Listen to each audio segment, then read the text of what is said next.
that is AutoML platform that we can give the opportunity to our clients that doesn't have a specialized team to develop machine learning models and things like this.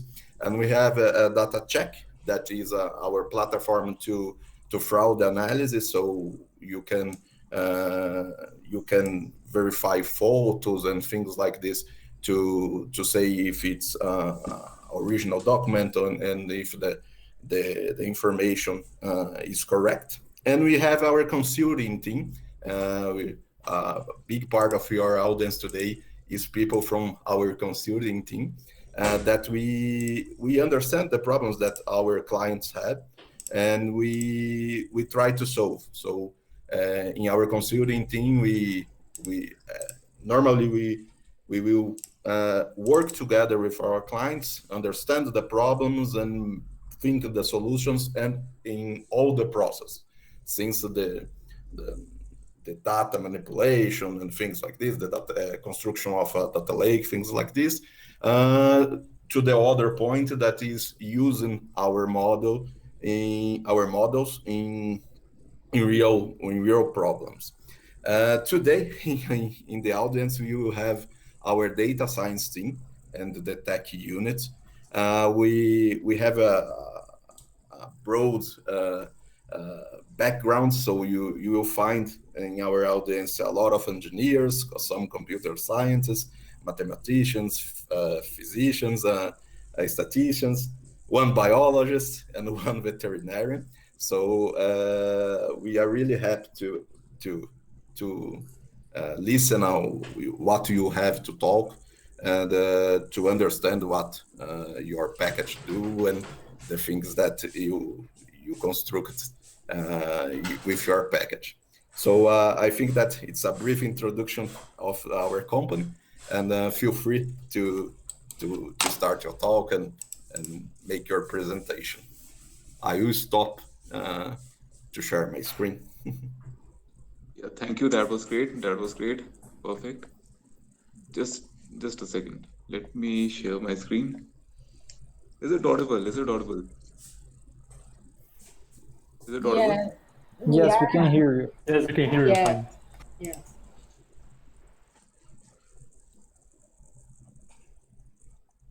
So, Bruno, I'm confused. What is this meeting about? Yeah, it's we It is invited a the, quick introduction about QuickML Python package.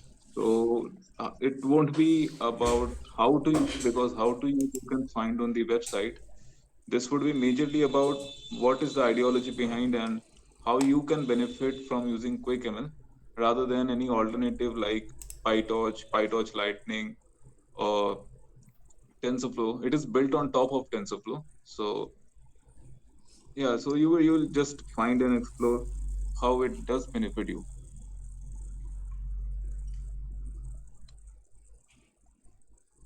All right, thanks. Right about it. Just a Nice. second.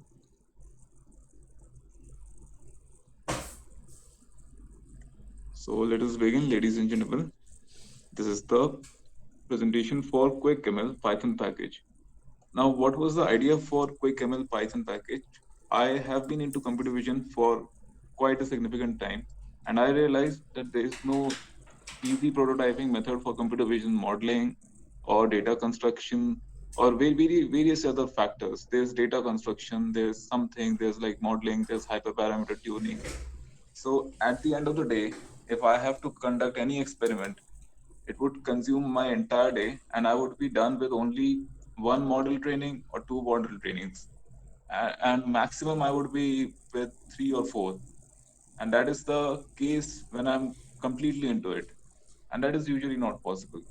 So that was the idea behind easy prototyping. So it is your focus should be entirely on the conceptualization, your workflow, your design architecture, and every others aspect rather than the coding and the non-important aspects. If we proceed, I just updated QuickML. It is now version 1.3.0. 0. These are the specifications. You can run it on Kogal notebooks or on Colab notebooks or on Kaggle notebook. TensorFlow version has got updated to 2.4. So what kind of tasks as of now you can do? These are making the data set, of course. You need to make the data set. Just hold on. Of course, you need to make the data set. You can ensemble train, you can binary class, you can do binary classification, you can do multi-class classification, you can add some callbacks. You can, yes, of course, after training and other stuff, you would need to, ultimate task is prediction. So you can do prediction, you can do ensemble model training and simultaneous prediction.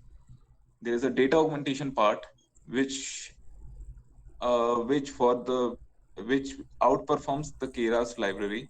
If you consider the data augmentation, why does it outperform? Because that is a minor tweak I did. So what data augmentation by Keras does, it takes your data for every epoch and it augments, but only once. So what I did, I augment for every epoch. So that gives a huge data. And the only formula or the only rule which deep learning follows is the more the data you have, the probability of getting better results improves. So this one, if you use the QuickML's data augmentation on the dataset of dog breed identification, that is a dataset with 104 classes. If you use QuickML's data augmentation and you use Keras train data flow data generator, the Keras one gives a result of around 10%, and whereas QuickML's data augmentation method gives a result of 66% or 67%, just because of the minor tweak. Then we have K-fold training. Jana, excuse me. Can you Yeah. hide the the stop sharing? Can you hide this for so I can read the things? Because sometimes I get a little confused. Thank you very Yeah. much. Yeah. Sure. Please do tell anything. If anything comes up, please let me know. Please let me know. Okay. Thank you. Yeah. Now we have K-fold training. The K-fold training, traditional K-fold training allows you, because of the hardware constraints. Hardware constraint allow you to train at max 4 models. Thank you. The K-fold training, the traditional one, allow you only 4-fold or 5-fold, whereas this one you can easily train 10 folds or 15 folds or 20 folds, whatever you want. This is a brief comparison. So the TPU integration with QuickML is fast and easy. I have one Kaggle notebook wherein just for the TPU integration, you have to code 100 lines. So you need not to worry with the TPU integration. It's hardly 2 or 3 lines. With other libraries, it's quite troublesome Lines of code for one particular experiment would be 10 to 15, which represent the superficial workflow. Whereas in Keras, TF, or PyTorch, you need to explicitly mention the details, every detail you need to mention. The number of models you can train in one session is more than 24 due to extreme RAM optimization as well as better TPU memory management. So if you train 24 models, it would take 24 gig of memory, whereas using QuickML, it takes only 6 gig memory. So it's 1/4 reduction. The data augmentation, as I told, it's better. And the average time for project is within an hour or hardly minutes to hardly hour. This is the thing I was talking about. This is something people love. So you have one data set, you want to obtain baseline comparative result. So anything, just the first thing you should do after getting the data set is get the data set and run all the models. So if you manually try to run every model, it's lot of code that goes behind it.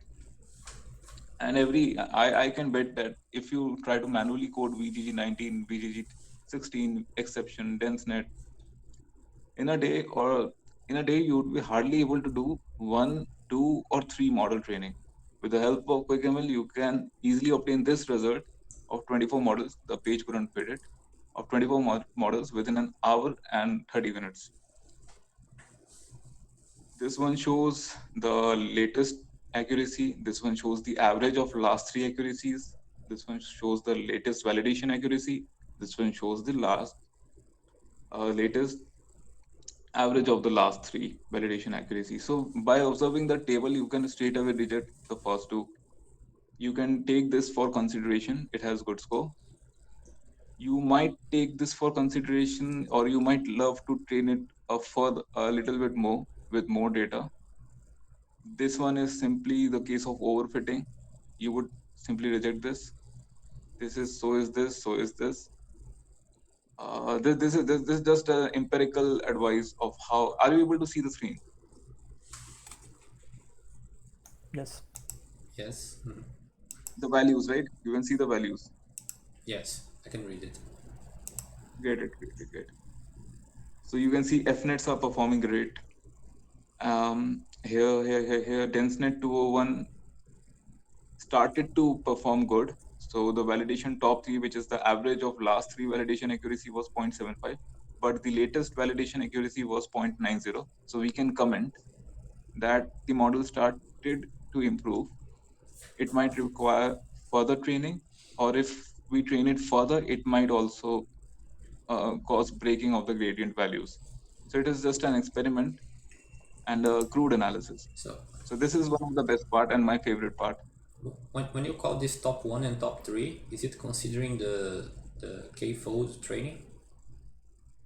No. K-fold is entirely different. This is your simple single fold training. Mm-hmm. This simple single fold training, all you need to do is mention the model names. I'll show.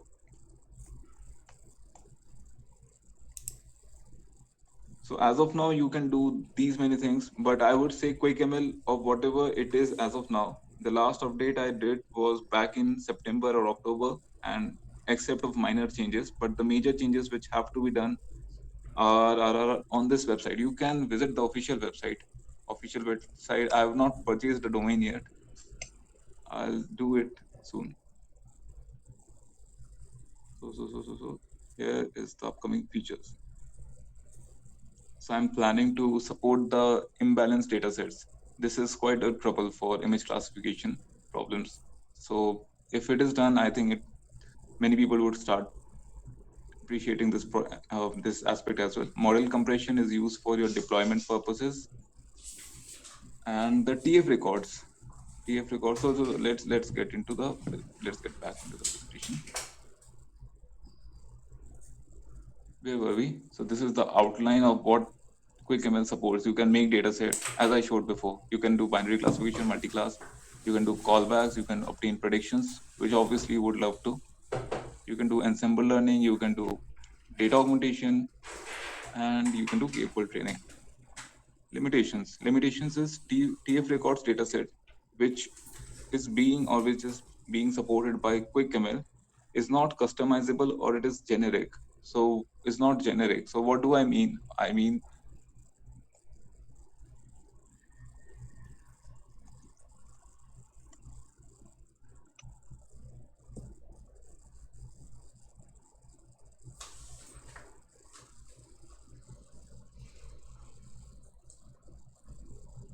any of the dataset which is made using QuickML would be of this format: image, label, and that is it. So you do not have an option to add.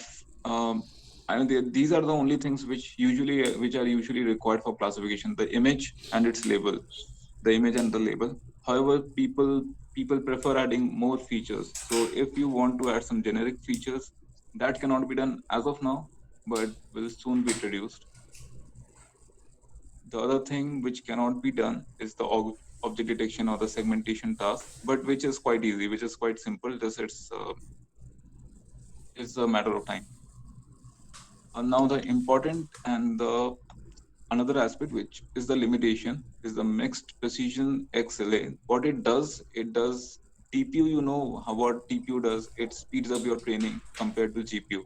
Now, but the major thing which stops people from using TPU, which I usually faced 8 months back ago. I was training on TPU, but it took me about a day to understand how TPUs work. There are multiple errors, this or that. Integration is extremely difficult. So TPU training is fast, but how to use TPU? So how to use TPU for image classification? QuickML is the solution. But there's a lag. So the TPUs are on the Google Cloud. So there's a lag of the data sending and receiving.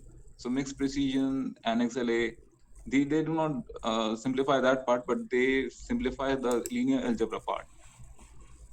That speeds up your training huge. There's one aspect which I recently learned, that the batch normalization must be frozen for training, else your values get exploded.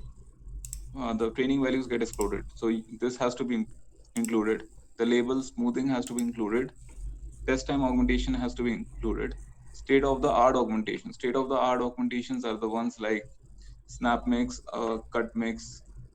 So those stuff have to be included. Else, it's great for the preliminary start. So how to make TF records? So either you would love to have a labeled TF record, or you would love to have a unlabeled TF record. Labeled TF records are usually used for training validation, and as the name suggests, unlabeled TF record. The unlabeled TF record is the one that you would use for testing purposes. Labeled TF record can be of two types. Either your folder should have this structure, the data, and within the data folder, it should be class 1, class 2, class 3, up to class n. Or you can make a CSV file and indicate that file1.jpg belongs to this class, file2.jpg belongs to this class, and do not make separate folders within the data folder. So it is an option. How these are the two common variants which I find on the Kaggle platform. So on Kaggle platform, I usually find either it is a data folder. Within the data folder, they have, let's say, lion, cheetah, tiger, rhino, etc., etc. Or it is like data slash lion.jpg, cheetah.jpg, leopard.jpg, and there's another file data.csv which tells that lion.jpg is belonging to class 1, it's belonging to class 2, it is belonging to class 3. So quite simple. You'll go to the documentation. Documentation is quite vivid, and you'll understand what it is for.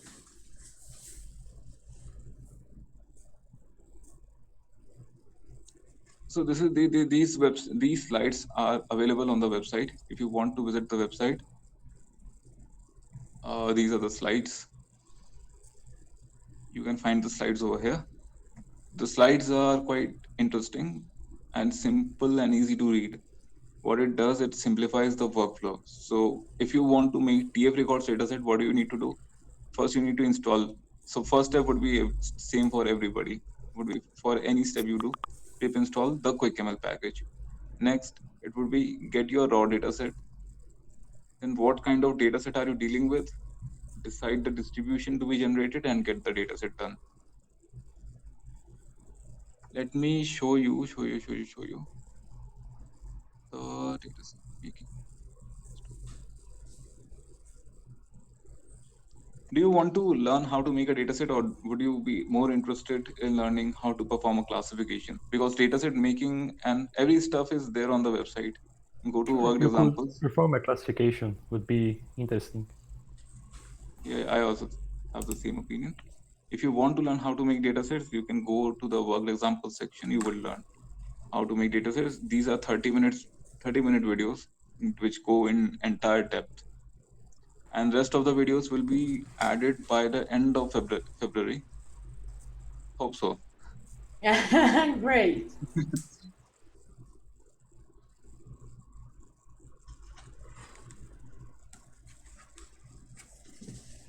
So these are some workflow or the diagrams. You will easily understand what to do next. So let us perform multi-class classification using QuickML. If you want to check the examples, these are there. Multi-class classification. These are hardly 5 to 10 lines of code. First is installation, imports, hardly 10 line of code, 10, 12 lines of code.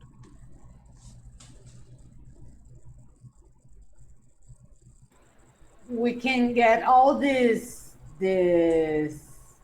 examples in the internet, in the site, right? Yeah. Everything Great. on the site.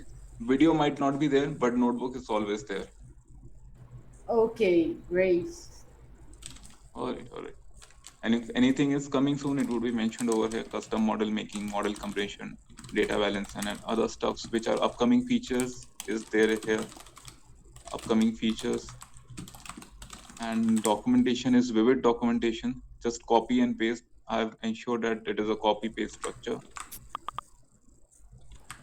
Great. So all you need to do is go over here, copy paste. Simple. Entire idea was to simplify and fasten up everybody's work. So this is what you would see. Make sure TPU is activated.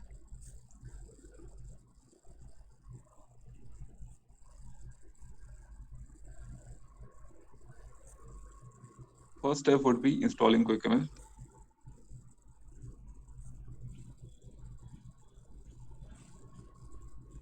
Then the order is very important. I have mentioned this on the website. Go to installation, QuickML install, and the order. First TensorFlow has to be imported, then QuickML. Just because how it is made, nothing else. If you do it correctly, it should show a message indicating the latest version of QuickML. Latest version of TensorFlow.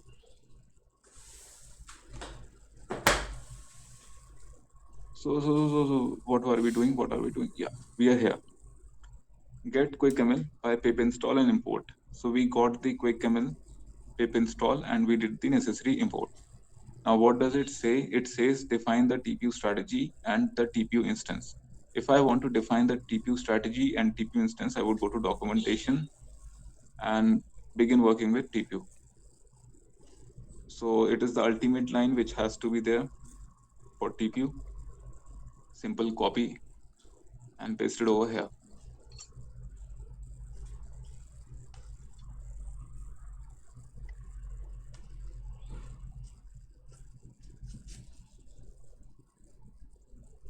Run.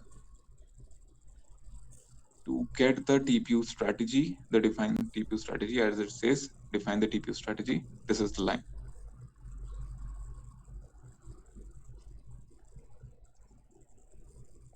This is the line. So this is one project I would be working on, IUCN and animal species TF records. I plan to make some application because the zoological parks or wildlife sanctuaries, they do not have any technical touch. I wanted to add a technical touch. So it is something, so I'm in the process of data collection. There's a lot to be done. So as of now, I'm on the step 0, but this is something coming up in the future. If anybody of you is interested, please let me know. Third step is getting the GCS path. It is a bit lengthy. The third step is only lengthy, as everything is quite simple and easy. Getting the GCS DS path, the label TF record format for the train and validation. So this is the standard method for getting the GCS DS path from Kaggle datasets. This is another library which is provided by Kaggle. Kaggle datasets, get the Kaggle datasets and get GCS path. There's one option you cannot include this part.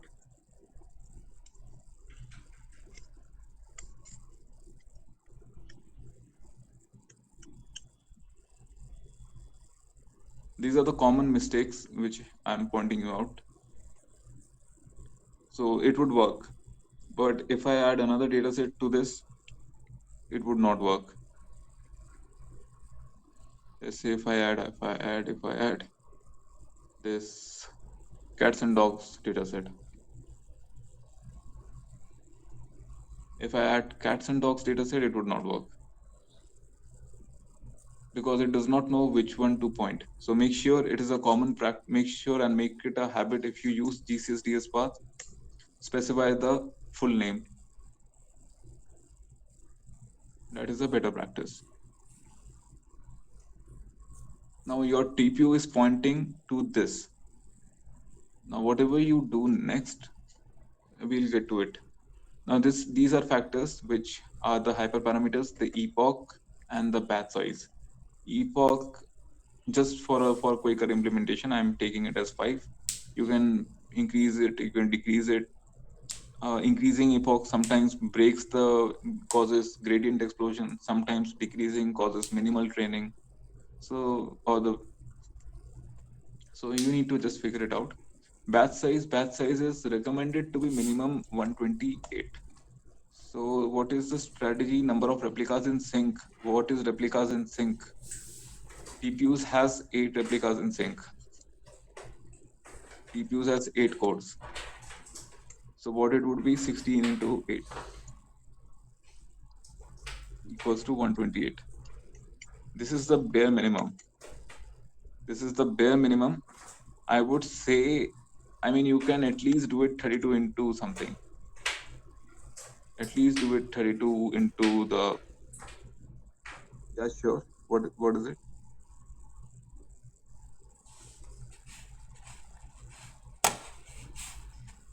I think she means she has to leave the meeting. Yeah, Okay. I think. I think you could go on. Okay. Sure. Batch size is 16 into the number of replicas you have in sync. TPU provides 8 cores, so it would be 128. That is the bare minimum. I would suggest make it 32 into the strategy into number of replicas into sync. That would ensure proper optimal utilization of the TPU. This part is dictionary labeled and the image size. So make sure the data set has these things specified. So like the data set I mentioned, or when you would be creating data set, you would get these things as the output. So I got this as the output. This is my dictionary label and this is my image size. That is what it is. The dictionary labeled and the image size. Once defined, you have to obtain the trained data set. Now trained data set is not the complete entire path. It is a point where everybody does mistake. Please do not give the entire path. I just said that your TPU is over here. Your TPU is over here. You need to proceed from here to reach this point, 20 of records. You are already here. You need to reach this point. So give the relative path. If you do it correctly, it should give the number of training samples. It has read.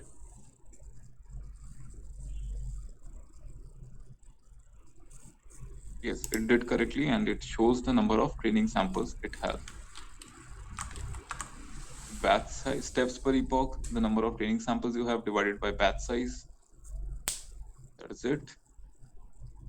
So we are done with this step. This is the lengthiest step, else everything is quite easy and comfortable. Use strategy.scope to define the model.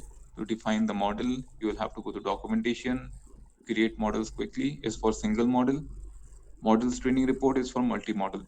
If you want single model, let us train a single model. You do this. Create model. And under strategy.scope, as mentioned, you define the parameters. So number of classes it has 10, and the model name you want to train, FNet B1. And all the necessary parameters. The classification model, if you want to add a default one, you can specify default. If you have if you want to remove the top and add your own classification layers, usually what people do is remove the last layer and make their own separate small structure. So if you want to make, you can do that. If you want to freeze the entire model, you can or if you don't want to, you cannot. You definitely can. Here you need to mention the input shape. The input shape should be mentioned correctly. The activation should be mentioned correctly. The activation, if it is a binary case, it should be sigmoid, else it should be softmax. Their weights, it can be ImageNet, it can be noisy student. Optimizer, please mention it correctly. The loss factor. So basically what I try to do, or whatever you have on your mind while given a computer vision task, I try to replicate straight into your notebook. So you need not to worry and focus and struggle on the Stack Overflow, how to do this, how to do that. All you need to, you have like, I'm given a task, I need to use past categorical cross entropy, I need to use this categorical accuracy, I need to use this optimizer, I need to have this weight, I need to use this activation, I can freeze the model, I can unfreeze the model, I want to use the default classification model, I want to use my own custom classification model. The base model should be FNet-P1. This is how you think. This is how you think. But this is not how you code. This is not at all how you code, right? I mean, when you when you start to code, yeah. When you start to, I myself realize that when you start to code, this is not how you code. It's a lot of time which is wasted running around different pages of Stack Overflow, the documentation, this and that. So I just try to remove that part, and I just try to replicate your mental thought should be replicated back to the notebook. So whatever you have, the number of classes, like this is how you think, like the number of classes, the number of output classes should be these, this should be the model name, this should be the classification output, this should be the input shape, this should be my activation function, these should be my pre-trained weights, my pre-trained weight if I want. If I do not want, I can mention it as a none. And which optimizer I want to use, which loss function I want to use, what should be my metrics. These are about 20-50 lines. These are 50 lines of code which is unnecessarily wasted. So why not have it as a single model, a single line of code? And now we can train the model. We have the training to train the model. You need to go.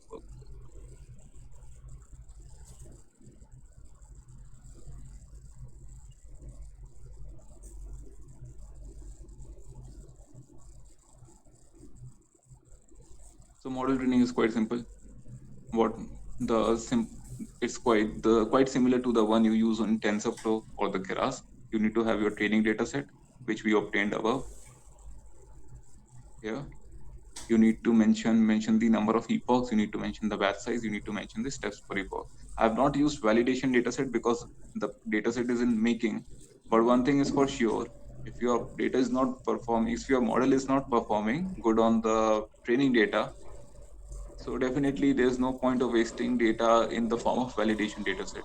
If your model is performing really good in the training data, then you can have a validation data set as a checkpoint to ensure that your model is not overfitting. But if it is already underfitting, if it is not able to reach greater than 90%, then what is the point of adding validation data set? So it is just justifying myself because I've not completed the work. Yeah.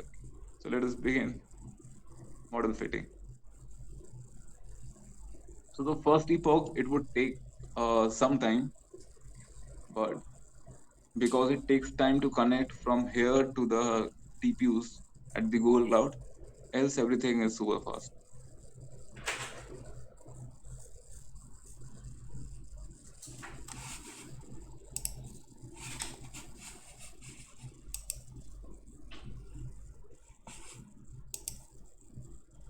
So that is all. You need to have your prototype, then your coding and the model training, all under 10 to 8 minutes. This is including my explanation and everything. So 12 minutes entirely, 12 or 30 minutes, whatever it is. So I can bet on this that if you are to do this, even the simplest of the classification tasks, it would take more than this. It easily takes an hour.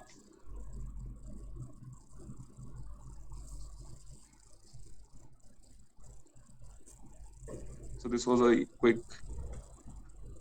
No, it was just designed for TPU. It was not designed for GPU because TPU is super fast, but using TPUs is a quite painful thing. So it is only designed for TPU. GPUs for GPUs, yeah. So I think you would like it. You would start liking it the more you start using it. And as of now, I'm the only one in this entire project, and so I think it was last I saw it is around 30K downloads. It is around 30K downloads, and this is only 15 to 20% of whatever it is on my papers, on my mind, or whatever you say, on my bucket list. Once it is fully implemented, I can assure that the numbers would shoot up. Still, the numbers are quite good. So anything you would love to ask, anything you would love to suggest? Thank you. Anything you would That's love? really great demonstration. But, I So was you got the please. I was a little worried because I did search at PyPy, but I couldn't find where the source code is hosted. Could It is you? on GitLab. It is on GitLab Okay, because my GitHub is full of my other kind of projects. So I want to separate. I have a separate PyPy project. I have another project that is Kaggle Downloader. That was a very trivial project. sure. So thank you. So I have one. You can find it over here. GitLab Anturip Jana. Oh, nice. Thanks. I'll take a look. Just share the.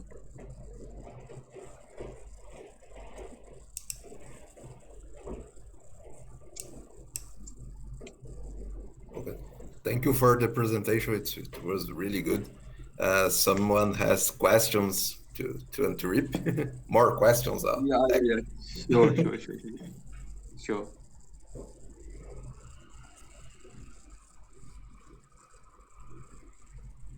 No, Fast AI is a bit different. Fast AI is built on, first, it is fundamentally different because it is built on top of PyTorch, and PyTorch is usually not used for your deployment purposes.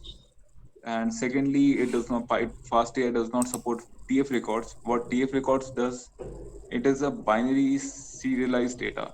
Now, if you have heard about binary serialized data or not, but let me tell you, if you have a 256 MB of data set, if you make it a TF records, it would easily reach 1.5 gig or 2 gigs. Why? Because if you have a processed food and if you have the raw food, although processed food might sound tempting and might be human comfortable, but the raw food is easy to digest. So that is the idea behind binary records. If you have a binary record, it is the machine language which machines understand. So it is very computationally fast. Plus, it does not suck up your RAM. It does not suck up your GPU or TPU. So it is extremely beneficial. This is the second point. Third point, Fast AI does not give you a model report. I have not shown the model report here. Oh, sure.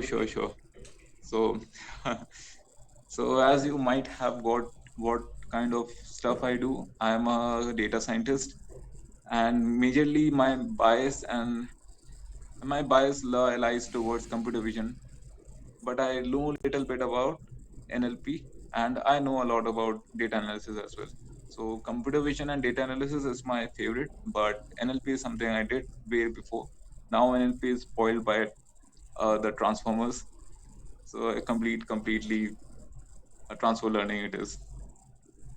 So yeah, this is what I do. You can find me on LinkedIn. This is where I can be found. You can find me on LinkedIn. You can contact me via email. You can find me on LinkedIn. You can search Anturip Jana. I can bet on this that there are not many people with this name on LinkedIn or anywhere. Yeah. So you can find me on LinkedIn. You can find me anywhere. Just majorly I do this kind of things, data science stuff, but I'm a recent grad. I graduated back in the year of 2020 May. 2020 May I graduated. I do kind of stuff in software engineering, but my data science is my profession. But I do know about software engineering and stuff. Anything else you would love to ask? Thank you. Nice, Jenna. I have a question. There are some upcoming I'm features from India. related. Ah, nice. Yeah, please. There are some upcoming features related to anomaly detection and QuickML. Quick anomaly detection. No, I've not thought about this as of now. I will think about it. I'll definitely think about it. The major troubles, like whatever is upcoming feature, if you have anything, you can request a feature, or if you can find your features lies over here, you can let me know. I will prioritize accordingly. This is the page upcoming features. Anomaly detection is something I would definitely love to do. That is the case of this thing, support for imbalanced data sets. So when I tackle this, I would tackle anomaly detection and stuff like those.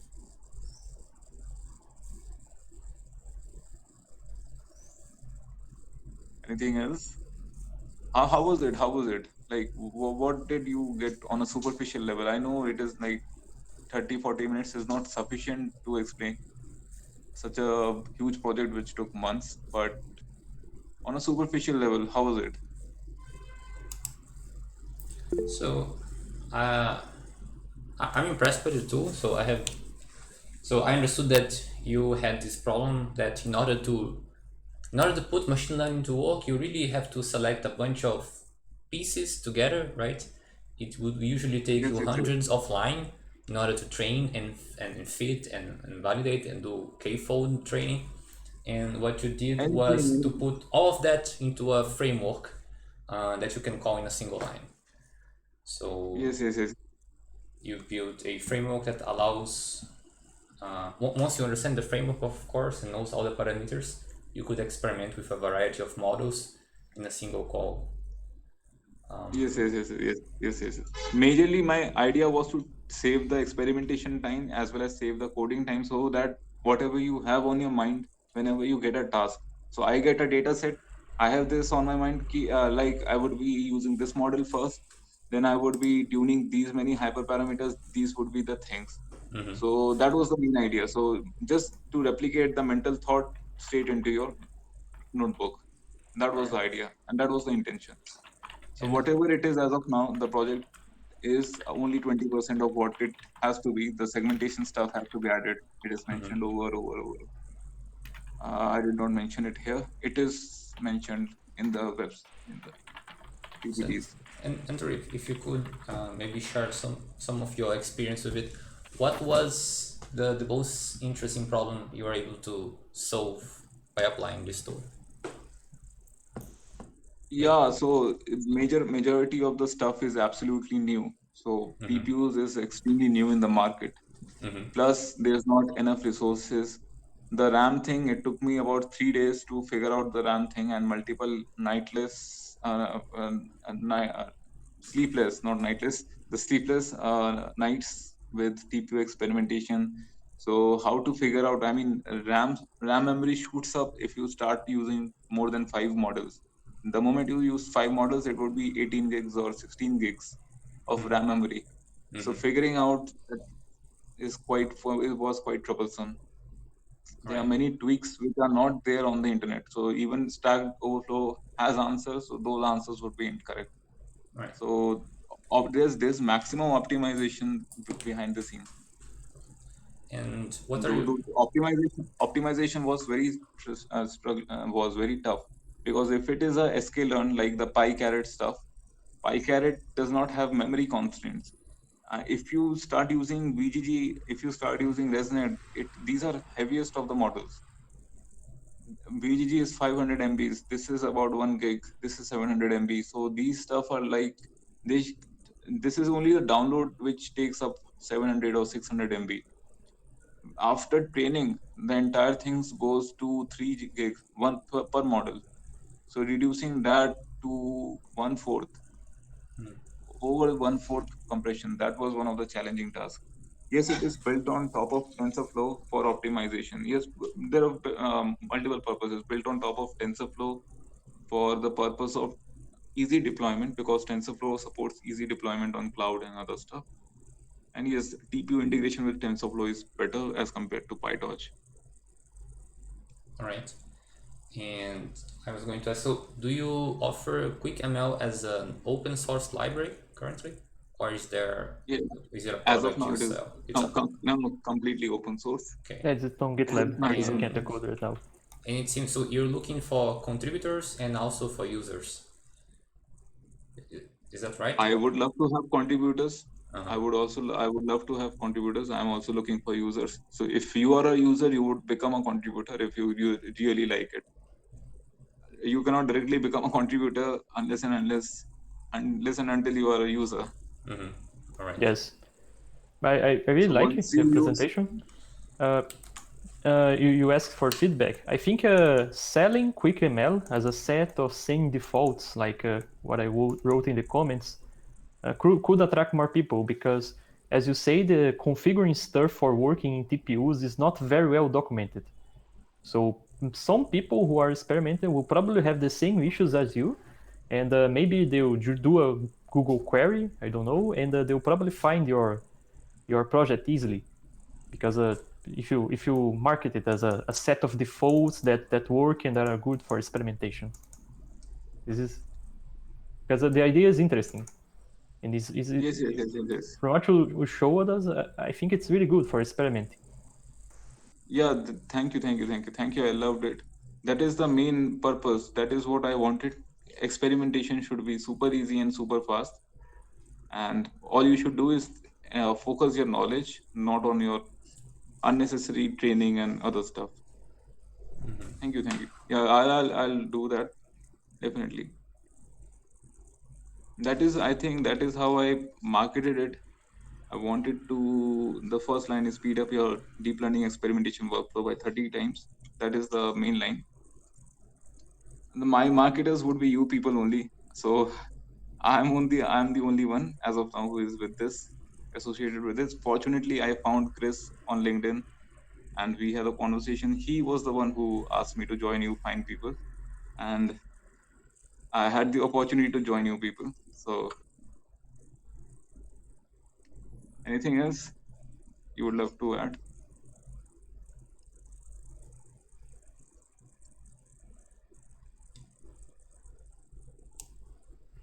Congrats for the presentation.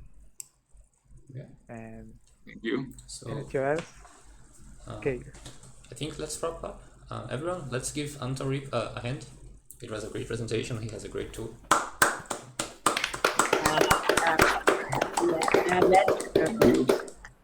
Thanks so much. And Anton, I promise that I'll give it a try. Right? I'll see if I can download the Kaggle data set and play with it. And maybe comment on the documentation. That would be an honor. Please do. Okay. Thank you. All right. All right. Thank you. So see you So guys. it was nice meeting you. So have a good day. Yeah, it was nice meeting all people. Bye-bye. Take care. Bye bye. Bye. Take care. Take care. Thank you. Bye-bye. Bye. Thank you. Thank you.